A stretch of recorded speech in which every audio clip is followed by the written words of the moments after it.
Hello every one, ഇത് second day ആണ് law ഫോഡ്മാപ്പ് ഡയറ്റിന്റെ. ഞാൻ രാവിലെ ജീരകവും അയ്മോദകവും ഇട്ട വെള്ളമാണ് കുടിച്ചത്. സോ ഇത് ബ്ലോട്ടിംഗ് ഒക്കെ പോകാൻ വളരെ നല്ലതാണ്. പിന്നെ ഞാൻ ബ്രേക്ക്ഫാസ്റ്റിന് കഴിച്ചത് 2 മുട്ടയും പിന്നെ ഒരു പുഴുങ്ങിയ ഒരു പകുതിയുള്ള മധുരക്കിഴങ്ങ് സ്വീറ്റ് പൊട്ടാറ്റോയാണ്. സോ ഇതായിരുന്നു എൻ്റെ ബ്രേക്ക്ഫാസ്റ്റ്.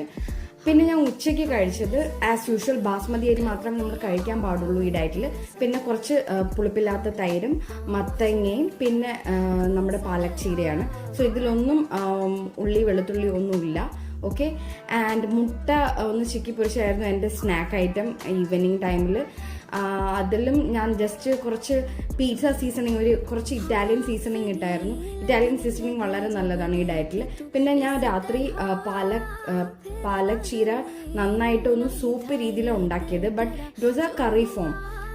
ഇതിൽ കപ്പലണ്ടി ചേർത്തിട്ടുണ്ട്. സോ ഇതിൻ്റെയൊക്കെ റെസിപ്പി വേണമെങ്കിൽ കമൻറ്റ് ചെയ്യുക. Thank you so much.